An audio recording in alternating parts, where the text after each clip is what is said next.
Now entering the truth zone, deep into the vortex of the information revolution with your host, Michael B.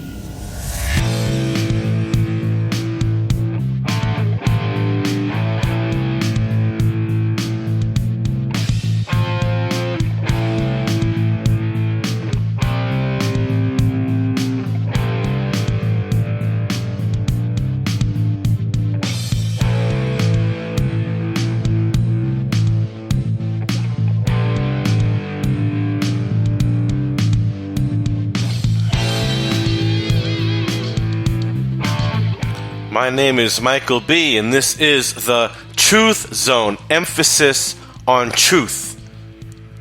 Deep within the vortex of the information revolution. Show is running late today. The laptop decided to do an impromptu update, which I didn't think was going to take an hour. But hey, it is what it is, and quite frankly, I don't think I want to talk to you people for an hour today anyway.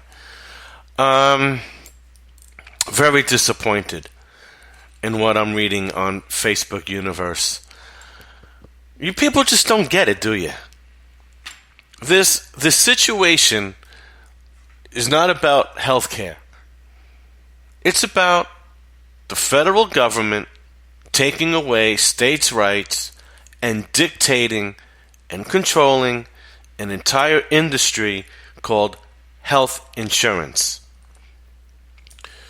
This is supposed to be regulated by the states. The federal government is to protect each state and its citizens from fraud, from egregious and unconstitutional laws, and private companies from frauding its customers. It's called checks and balances. The federal government is not supposed to take over an industry and dictate its terms with no checks and balances and no oversight. And it's obvious that you people don't get it. And you're still calling for improvements in healthcare.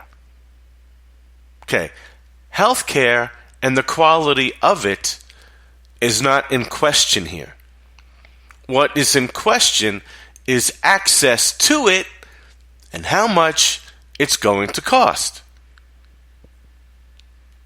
The federal government, under Barack Obama, ruined affordable health insurance for American citizens. No one can dispute that. The only ones that are winning are the super rich who have the cash to pay for doctors, so they're at the front of the line.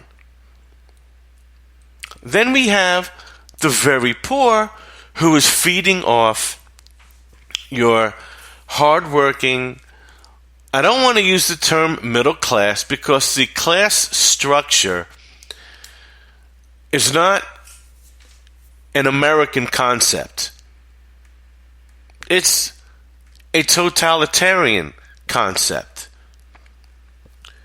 The aristocrats at the top, call them the elites. The middle people who work and at this point scrape by, paying for the rich, and then you have the dirt poor that feeds off of the middle class because, well, the rich, they have their exemptions and quite frankly, they have their shelters, and they're not affected. Their day-to-day lives are not affected by the menial, and yes, menial to what they make, when we're talking about the elites, the menial taxes that they pay. They're not affected. We in the middle, we are affected. And as the federal government continues to grab more and more power, we, in the middle, get the short end of the stick. Now, the poor class does too because they remain poor. They don't have incentive or really a gateway to improve their lives. they're being fed propaganda that everybody hates them and to be angry at successful people. Meanwhile, those in Washington and the large corporations are laughing. They're laughing all the way to the banks that they created in 1913 and the banks that protect and sponsor them. And this is what's going on with health insurance. I'm seeing people write, my health care. No, your access to the best quality health care in the world has been compromised. And for those of you that think this so-called Affordable Health Care Act, America, whatever, I don't care what they call it. It's Obamacare 2.0. And it's funny, some jerk, and yeah, I'm going to give out his name, J. Michael Jones on Facebook, criticizes Rand Paul for standing against this, and I just gave him some facts. I didn't even attack him. I gave facts. The 30% surcharge, the mandates, a lot of the taxes are still in there, a lot removed, but a lot still in there. He blocked me. Cut me off of his thread because I kicked his ass. I guess I grabbed his pussy. What a shame. Well, hey, I'm sorry that you can't handle facts, J. Michael Jones or anyone else. He wrote that if you're on the side of Rand Paul and not repealing and replacing Obamacare, you're in favor of Obamacare. That's not even anywhere near intelligible. That makes absolutely no sense. Because I don't love the GOP's Obamacare 2.0. I'm in favor of Obamacare 1.0. That's not even coherent. No, like Rand Paul, I'm in favor of the Constitution. I'm in favor of a limited federal government that needs to get out of my pocketbook, right? Out of my wallet, out of my life. But it seems like so many of you people just don't know what's going on here. And I really thought that the people on the right were smarter than those on the left. And no, I'm not getting that feeling. I'm just getting the feeling that this is like two football teams going at it. And as long as your quarterback is the guy you want in there, you think you're winning. Well, in many ways, some ways you are. A lot of ways you aren't. And this GOP health insurance bill, and that's what this is. It's a health insurance bill. This has nothing to do with the quality of care. Matter of fact, you cannot find an article. Do a Control F or a Command F if you're using Apple products and type in quality of care. You won't find anything.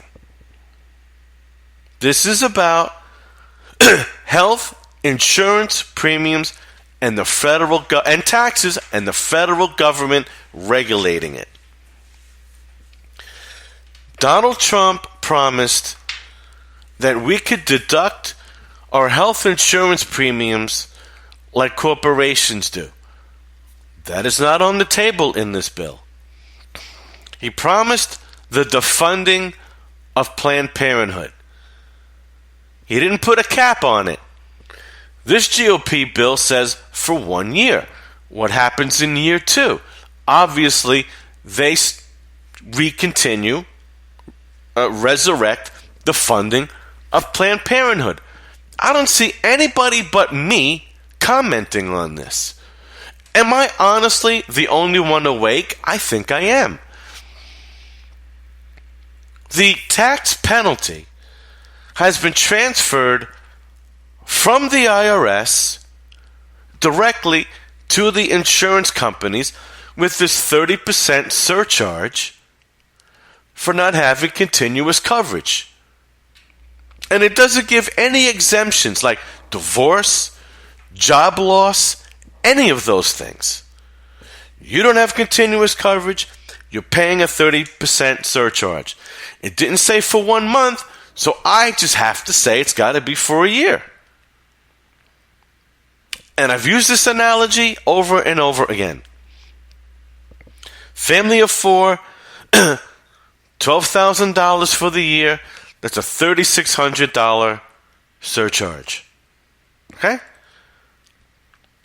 Broken down, that's an additional $300 a month. Because you didn't have continuous coverage, and it doesn't matter why. Now, I don't know who could be happy with that. The first year of tax penalty under Obamacare was like $500. I think year 2 was like $1,500 or $2,000, whatever. And, excuse me, all based on salary, of course. This is a 30% hit. Seems like you people are okay with it.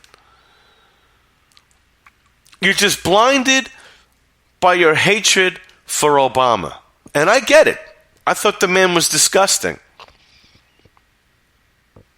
At the same time, though, just because our guy is in doesn't mean that we should accept the same policies.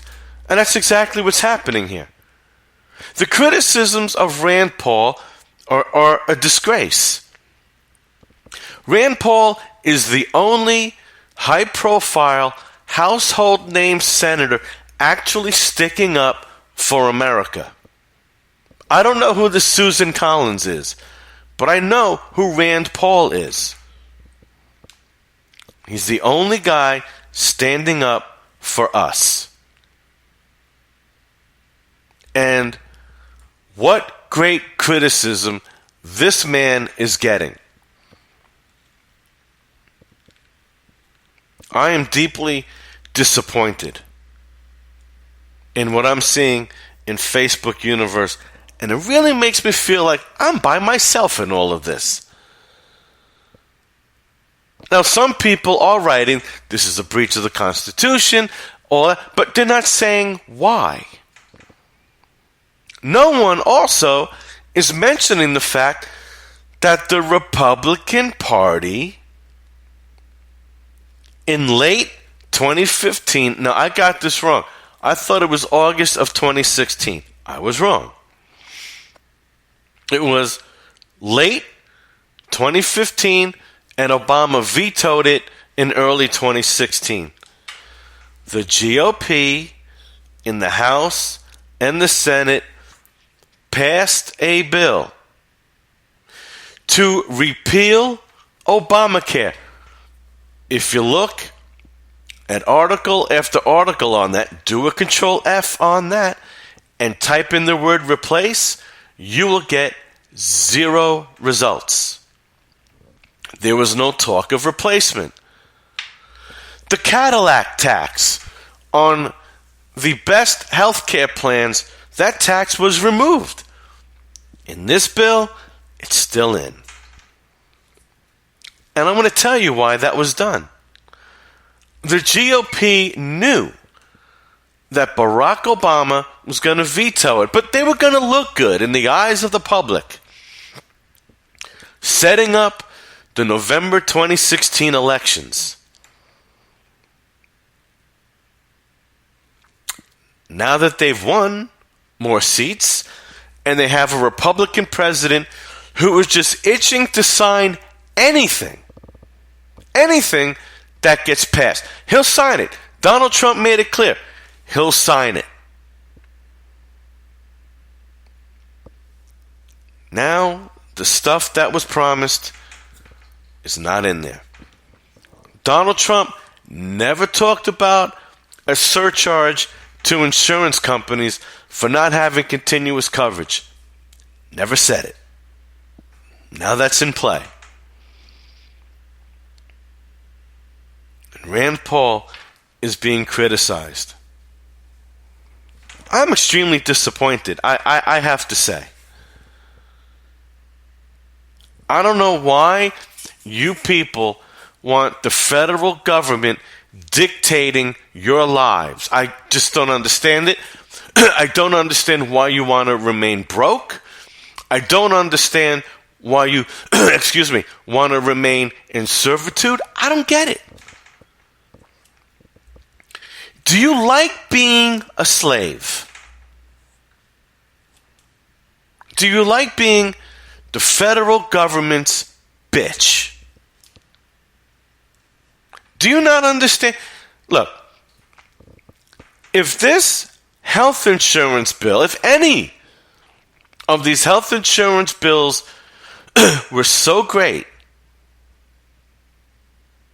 how come our elected officials don't have to subscribe to it? Did you ever ask yourselves that?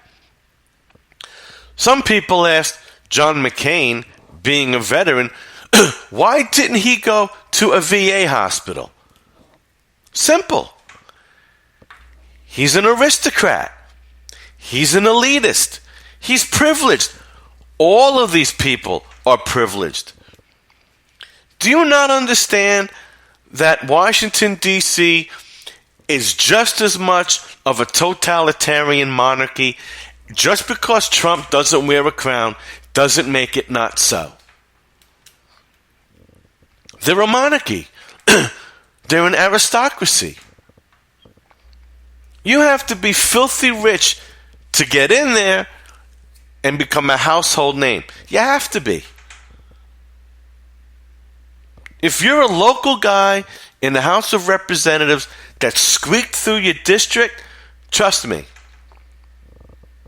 if you don't play along, you get squashed. You will never see re-election. Just watch the series House of Cards on Netflix, and you will get an education on how it's done. And we feed this beast. Excuse me, allergies, brutal. We feed this beast over and over again. And we seem to enjoy it. This health insurance bill is one step closer to European-style single-payer, and I've known this since the 80s. It is a disaster, which is why everyone wants to come to America, especially when they're sick. It's not the other way around. The only people that go to Cuba for tit jobs are the ones that want to save a little money from having it done here in America. That's about it. Okay? That's about it. Or Brazil, wherever they go. This is the number one healthcare industry country in the world. Everyone wants to come here. It's the health insurance. That's the problem. It's federal government. That's the problem. And Rand Paul is the only one sticking up for us. And I'm going to play Rand Paul again, and then I'm going to get into this article by Lindsay Wise. And this I pulled this off of Drudge. And we're going to see why there's such a problem. So again, here's Senator Rand Paul, the only one, the only household name that is sticking up for America. And back to the battle over health care. I spoke a short time ago with Republican Senator Rand Paul of Kentucky, one of the key votes that could determine the future of the GOP effort to repeal and replace Obamacare. Senator Paul, thank you very much for joining us. Is there any doubt in your mind if the vote had gone ahead today or tomorrow that the bill would have failed? You know, I don't think there were enough votes, but I think there also just hasn't been enough time to have a full discussion. We just got the bill last week. We just got the CBO score on Monday. So there needs to be a little bit of more time to absorb this, but then also to discuss what are the changes that the leadership might be open to in order to get it to pass. Well, speaking of that, you met with President Trump at the White House earlier today. You tweeted after your meeting, you said, real Donald Trump is open to making the bill better. Is the Senate leadership? My question to you is, in the president's meeting right now with the rest of the Republicans in the Senate, what changes does the president want to see in this bill? Well, I don't think it's so much him lobbying us for changes. It's us, asking him for help and getting the changes done. I think he has the bully pulpit. He has a great deal of influence with the Republican Party on both the House and the Senate side. And I think the bill right now, to the conservative point of view, doesn't have enough repeal. In fact, it looks like we're keeping a lot of Obamacare. Even the architect of Obamacare, Jonathan Gruber, said, hey guys, don't worry, we're actually keeping Obamacare. So we actually think that there needs to be more repeal. That's the message I took to him. But I also took a specific list that we're sending to Senate leadership, and we're saying, if you address these items, there's a possibility we could vote for this bill, but it's got to look more like repeal and less like we're keeping it. Well, as you know, what the president has said about the House version of the bill, which many people said was tougher than the Senate bill, he said it was mean and he wanted a bill with more heart. So where are we on this? I think there are various ways you can characterize both Republican and Democrat, proposals. President Obama, I think, wanted what was best for the country, but I think it didn't work well. I think we have the death spiral, and I think particularly premiums in the individual market are going through the roof. I think Republicans want what's best for the country also, but I think they're not fixing the death spiral of Obamacare. They're going to subsidize it with a lot of taxpayer money. So characterizing something as mean or generous, I think, goes to people's motives, and I think it's... See, the thing about, I get it. Rand Paul has to deal with these people. He has to work with them, but he's just too damn nice. No, the Republicans and the Democrats don't want what's best for Americans. They want what's best for themselves, and that's putting themselves in a position to get reelected. They're not interested in us. They're interested in convincing us that they're good people, they're looking out for us, and then we reelect them. And we get burned, and then we reelect them. Then we get burned, then we reelect them. Then we get burned, then we reelect them. You get the point? That's what's happening here. They tickle our ears, we fall for it, and we vote for them. We gladly pay our taxes. We gladly go about our business. We bitch and moan on Facebook. We look for another hero. We vote for that hero. And then promises that were made, they go out the window. And yes, I'm talking about Donald Trump. Where is he? I am sure that he is aware that both parties passed that bill that I talked about.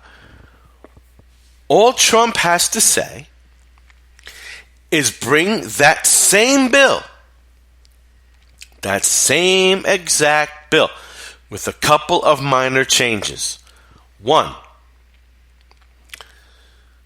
take off the state borders to allow better competition. That raises the quality of health insurance packages, and it lowers the price because we'd have more choice. And finally, see, it's very simple. Make our insurance premiums tax deductible like the corporations. That's what he promised. That's it. Bring back that bill that was passed. Add those two items. Vote on it. Pass it. Put it on Donald Trump's desk. Sign it into law. Ball game over. But no. He's silent on that. And that tells me, folks, that his promises were empty air. Too bad. Too bad if you don't like what I'm saying. Too bad. Don't tell me that he's not aware of what's in that bill and he's dying to sign it. And he's really getting desperate. Now he's telling the Senate, just repeal the damn thing. We'll look at replace later, because he knows we're getting frustrated. But here's the thing. Okay, great. I'll be thrilled with a total repeal. That's your late 2015 bill. Great. But that's not happening here. Obamacare, first of all, doesn't even need to be repealed. It could have been defunded over and over again by the House. They've refused. Also, as Jerome Corsi explained, and I don't have all the details, I should have, that's my fault. He said something about a lawsuit or an appeal just needs to be stopped and Obamacare gets defunded. That's it. So the Attorney General can make it happen. The House of Representatives could have made it happen, but no.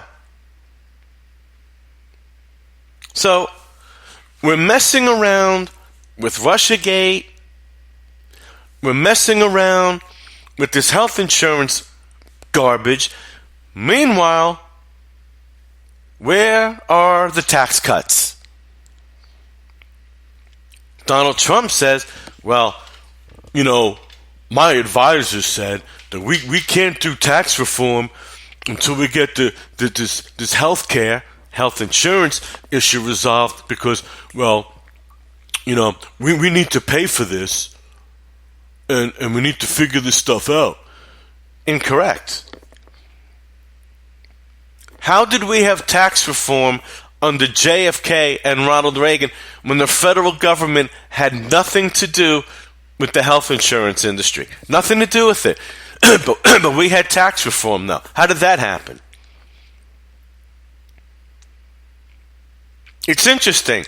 When they raise our taxes, it's never contingent on something else being passed. But now they want to tell us that our tax deductions are contingent upon another piece of legislation.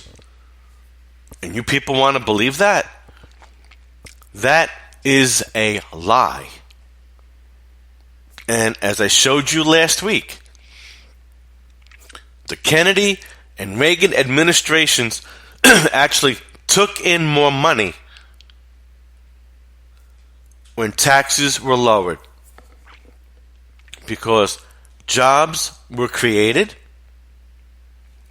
more people were paying in, and twofold, less people were dependent on government, so less money was going out. The debt grew under Ronald Reagan not because of the tax cuts. That's because under his second term, the federal government greatly expanded. If you don't know what expanded means, it got bigger.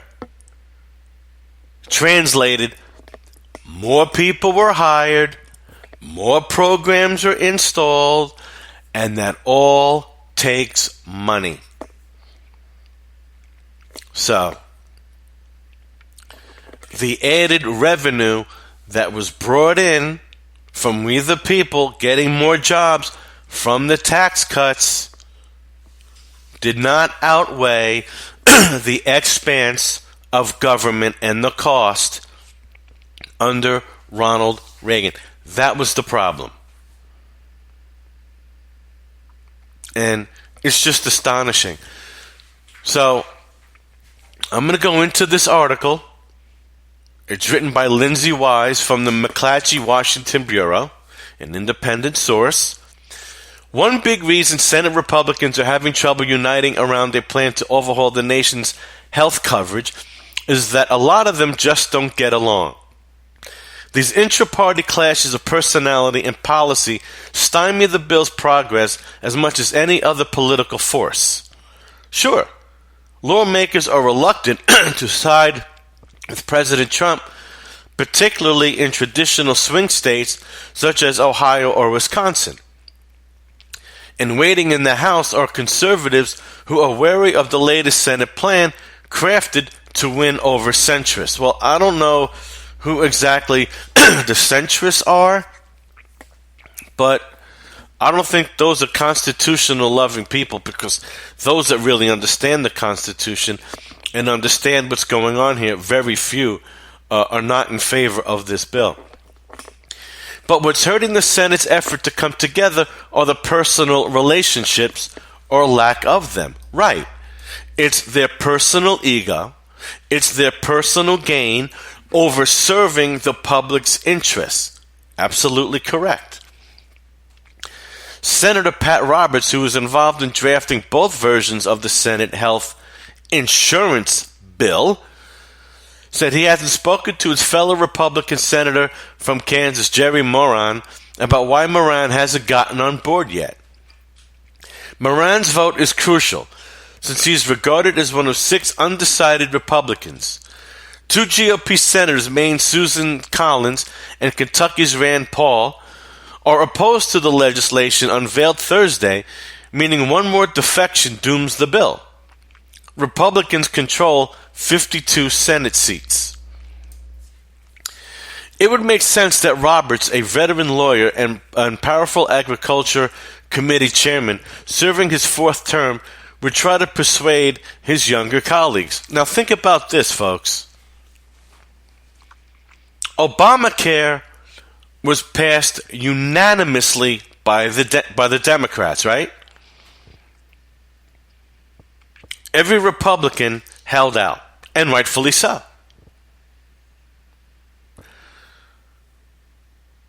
If they can't get enough votes, if the Republicans cannot get enough votes, that should tell you something. There's a very good reason why they're struggling to get this passed. Because it's just as unconstitutional and it's just as cumbersome as Obamacare. That's why. And we're very fortunate that we have these few Republicans standing up for us. Personally, if I were them, I would leave the party and I would declare myself an independent, because this Republican Party is just as socialist as the left, excuse me, certainly in this regard. So let me go back to what Rand Paul was saying, and then we'll continue. Sort of why we have such an angry country now. We think that people have ill motives, but I think Republicans want people to have health insurance. We want people to be healthy. So do Democrats. We just believe in different type of economic system, or different types of limitations of government, or more expansive government, and how we can do it. One of the things, Senator Paul, you've talked about wanting to do away with is the Obamacare tax on individuals making over $250,000 a year. That would be that's the money that's been used to pay for many of the subsidies for people with lower income. Right. It's a transfer, taking money away from those who have more to give it to people who have less, but that troubles you? No, we already do quite a bit of that, and it's called Medicaid. The problem, or the fundamental flaw of Obamacare, was that they put regulations on the insurance, about 12 regulations, which increased the cost of the insurance. And so President Obama wanted to help poor working class people, but he actually hurt them by making the insurance too expensive to want to buy. I had someone at the house just recently who was doing some work, and he said, oh, my son doesn't have insurance. He's paying the penalty because it's too expensive. So President Obama said, we want to make insurance perfect for people, but he added all these regulatory mandates, made it too expensive. Young, healthy people didn't buy it, and the people remaining in the insurance pool were sicker and sicker. That's the adverse selection and the death spiral of Obamacare. And so really we do need to discuss the intricacies of what worked and what didn't work in Obamacare. And I think the better way to do this is to let individuals have the freedom to choose what kind of insurance is best for them. The government doesn't always know best. Maybe the individual should be allowed to choose. Senator, I hear you, and I've read some of the other comments you've made lately. You have some very strong views on this. As you just said, you'd like to do away with this tax on individuals earning high earners. You've talked about doing away with the mandates in Obamacare. You talk about health savings accounts. But other members of the Senate, including other Republicans, have very different ideas. They're worried about these Medicaid cuts in this legislation. Where is the common ground? Well, that's what we're going to see if we can find it. I mean, one of the things that horrifies me is that we would be giving taxpayer money to very, very wealthy corporations. The insurance companies make about $15 billion a year. They've doubled their profit margin under Obamacare. And so now we're going to take a lot of this and call it a stabilization fund, but really it is a bailout of insurance companies. And I just think that's wrong. I just can't see why ordinary average taxpayers would be giving money to very, very wealthy corporations. An analogous situation would be this. We all complain that new cars cost too much. Why don't we have a new car stabilization fund and give $130 billion to car companies? We could do that in any industry, but it's not really good economics. What it is you're simply transferring money from the ordinary average taxpayers to very wealthy corporations. But Senator, my understanding is that that plan was put in there to take care of some of those people at the lower income level because of these changes in Medicaid. I still don't see where the middle ground is between you, other Republicans, and certainly with Democrats. Actually, the money in the stabilization fund, $130 billion, which I call an insurance bailout, is put in to try to cure the adverse selection that Obamacare created. By making insurance too expensive, healthy people didn't buy it. They tried to fix this by forcing young people to buy it through an individual mandate. Even that didn't work. So the way the Republicans fix it is they don't actually fix it, they subsidize it. So, we have to fix what went wrong with Obamacare, not just recapitulate something that's broken. What you're saying makes it sound like you're still uncertain this is going to pass. Yes, I'm uncertain whether it's going to be enough of a repeal bill for conservatives, and we need to, adhere to our promise. We promised people we'd repeal it. We talked about all the problems of Obamacare. We shouldn't leave half of it in place and expect things to be better.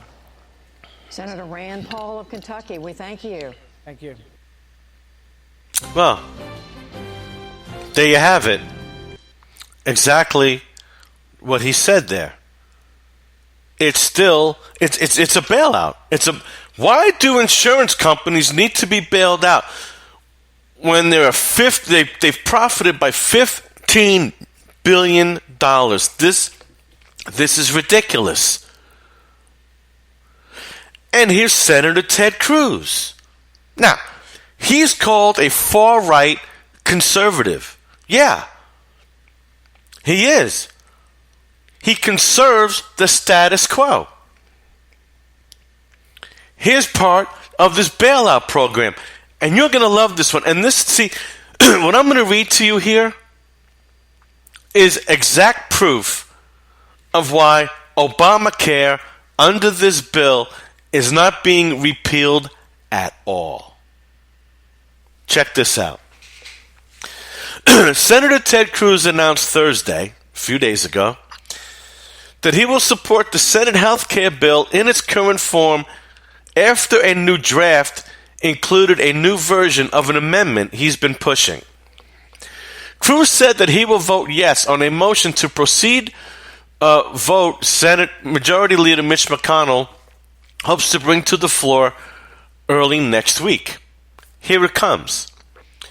The proposal would create a fund that would help insurers cover those with higher medical costs, but to qualify, insurers must have to offer at least one plan that fully complies with all of Obamacare's regulations. Now, I ask you this. How can any insurance plan be offered that complies with Obamacare's regulations if Obamacare is being repealed? I'll ask the question again. And I'll ask it another way. If Obamacare is being repealed, why would an insurance company be forced to offer a plan that complies with all of Obamacare's regulations to receive a government handout? Does that not fly in the face of any promise that's been offered to us? Where is President Trump blasting this amendment? This amendment is a joke. And to create a fund from the government, where's the money coming from? It's coming from us. So, we get to pay health insurance premiums to an insurance company, and then we get to pay taxes to a government-run fund to give the same insurance companies more money. So they can so-called lower premiums to unfortunate people. So on one side they say, we want to reduce Medicaid, but now we're going to have a fund to give the money to the insurance companies. You get it? And these insurance companies then will give campaign contributions to people like Ted Cruz when he's up for re-election. Folks, it's the same concept of the shell game, except they took the peanut and moved it into another shell. That's all this is. To me, this is communism. It's communism. Government subsidies to private industries is communism.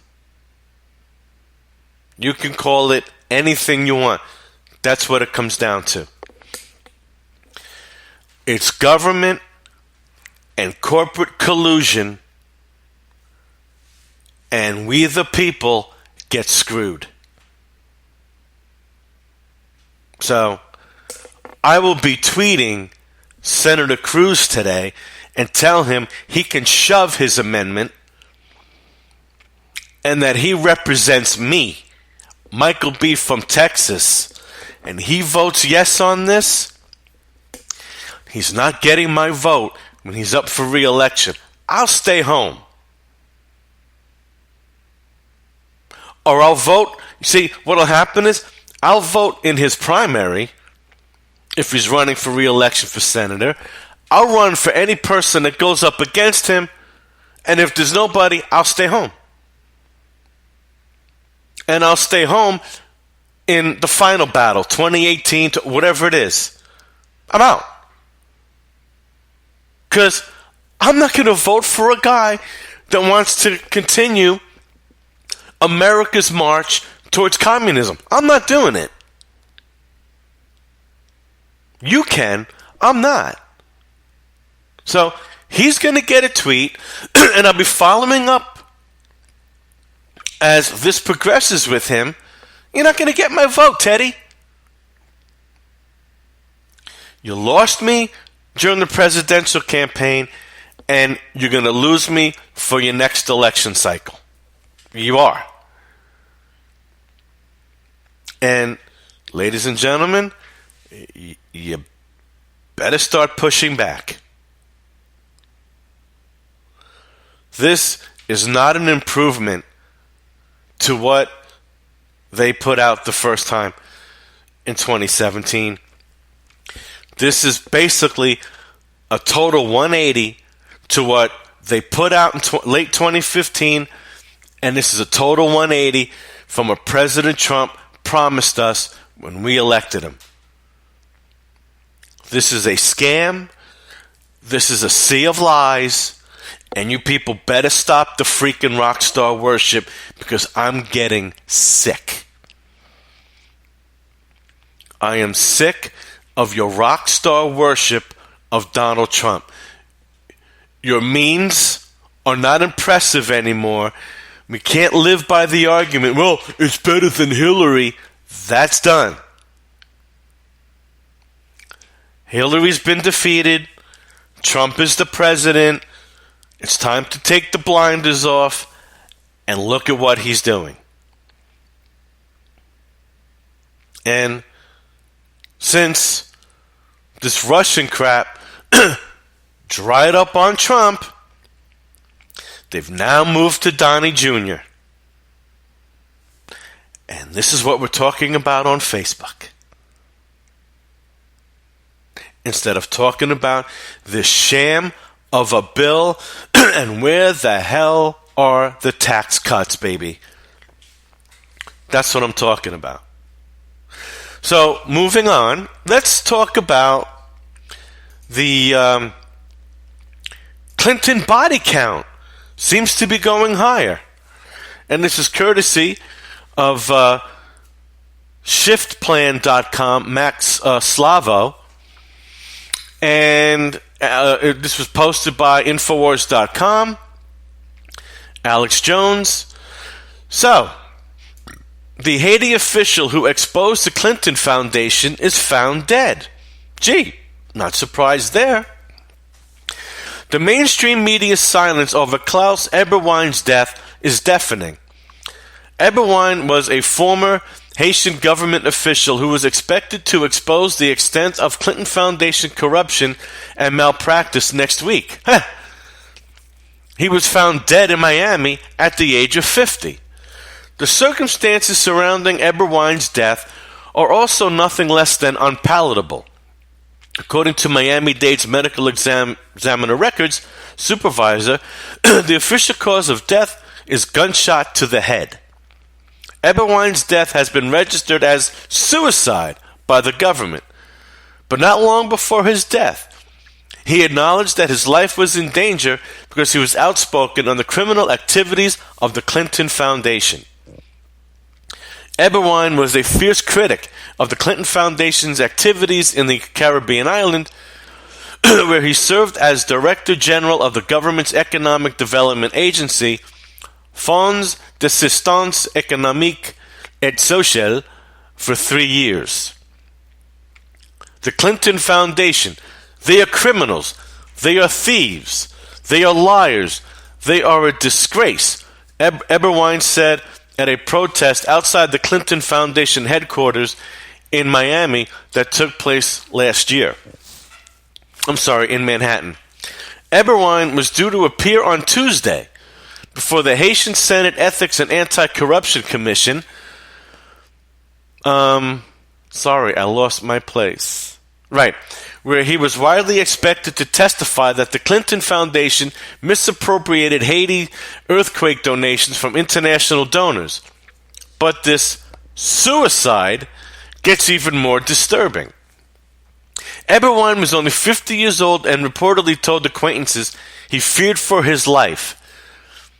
His close friends and business partners were taken aback by the idea that he may have committed suicide. It's really shocking, said friend Gilbert Bailey. We grew up together. He was like family. During and after his government tenure, Eberwein faced allegations of fraud and corruption on how the agency he headed administered funds. Among the issues was FAES oversight of the shoddy construction of several schools built after Haiti's devastating 2010 earthquake. But according to Eberwein, it was the Clinton Foundation who was deeply in the wrong, and he intended to testify and prove it on Tuesday. Eberwein was expected to testify against the foundation in court and ends up committing suicide. Haven't we heard this before? Untimely deaths seem to follow the Clintons around, and this one especially is probably something considering the mainstream media is silent about his death. So that's something else I could certainly put up on Facebook. Now, in good news, Ohio seems to maybe be waking up about this gun-free zone nonsense, which only puts people like you and me, law-abiding citizens, at risk in certain areas because we're unarmed, we're defenseless, and we're sitting ducks. Now, this comes from Godfather Politics, Kelly Sharp, July 15th, 2015. As of right now, it's a felony to carry a firearm in a gun-free zone in Ohio. Well, I'm sure it's a felony everywhere in the country. There's also a risk of 1 year in prison and a $2,500 fine. However, lawmakers are looking into making a significant change in that. Ohio legislature is currently considering a bill that will lessen the penalty of a concealed handgun in a no-gun zone so that people are not risking a felony background to having the firearm. With a felony, people lose their right to vote and own guns. The bill, which is sponsored by Republicans, who allow licensed carriers to take the firearm into places that are considered gun-free zones, including government buildings, restaurants, and schools. Here's the kicker. They just can't get caught. Well, that's kind of weak, isn't it? However, if they do get caught, they will simply be asked to leave, and the citizen won't face criminal charges. So, I mean, that's cool with me. Hey, look. If a restaurant owner doesn't want guns in his restaurant, you know what? He's free to make that decision. And I, as the consumer, can say, well, you know, maybe I won't frequent this restaurant anymore if I can't go in there with my gun. See, that's liberty, that's choice. Those are options. So, HB 233 shows no person who has a valid license to carry a concealed handgun or is a qualified military member and is discovered carrying a concealed handgun onto land or premises in violation of a sign posted pursuant to division blah blah blah shall do either of the following: refuse or fail to leave the land or premises upon being requested to do so by the owner, leasee, or person in control of the land or premises, or by the individual's agent or employee. Return within 30 days to do the same to the same land or premises while knowingly in possession of a firearm in violation of a sign posted pursuant to division blah blah blah or revised code. Considering that Americans who have obtained their concealed carry license are generally good, law-abiding people who just want to practice the Second Amendment rights to protect themselves if the need arises, this shouldn't be a problem. And to me, it's not a problem. So, I think this is very good, what Ohio is doing. I certainly hope that it passes. And, again,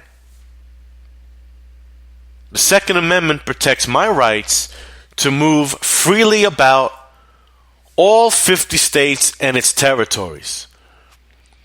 In my opinion, all of these states and federal restrictions are a breach of that Second Amendment rights. And Ohio here has it right. If I go into a restaurant, somebody sees that I have a firearm, and the chief operator of that restaurant asks me to leave or maybe get the gun or put the gun back in the car, then I should comply. If I don't comply and I stay, well, that's a violation of his property rights and I should suffer a penalty. So I think this is very constitutional. I think it's very American, and I like it. To conclude the show, I'm just going to rattle off the latest in the Islamic terrorist attacks worldwide. Already we have 2 today, and it's barely 11:20 Central. Now I know, yes, the eastern part of the world is ahead. Hyderabad, Pakistan, 2 killed, 4 injured. A suicide bomber kills 2 local security personnel. Maiduguri, Nigeria, 8 killed, 13 injured. A female suicide bomber rushes into a crowd of worshippers at a rival mosque, well, that's cool, and detonates, killing 8. Yesterday, 3 incidents. Baghdad, Iraq, 1 killed, 7 injured. Mujahideen take out a civilian with a car bomb. Shabwa, Yemen, 5 killed, 3 injured. 5 local soldiers manning a checkpoint are raked with automatic weapons by Al-Qaeda. Alexandria, Egypt, only 1 injured. An attempted stabbing spree at a church, probably a Catholic church or a Christian church, is thwarted by a guard who was injured in the process. Well, thank goodness they had a guard, right? 4 incidents on the 15th, Saturday. Muna Delta, Nigeria, 1 killed, 1 injured. 12-year-old boy is killed after Boko Haram straps a bomb to him. How nice. Dara, Syria, 1 killed. A man is shot in the head for blasphemy. What, he didn't bow down to Muhammad? What a shame. Patani, Thailand, 7 injured. 3 women and a 4-year-old boy are among the casualties of a targeted shooting attack against Buddhists. 4 killed, 1 injured in Kuwait, Afghanistan. Sunni hardliners opened fire on a group of policemen, killing 4. So that is your wrap for today, folks. My name is Michael B. This is the Truth Zone. Thank you for listening in. See you tomorrow, 10 a.m. Central Time.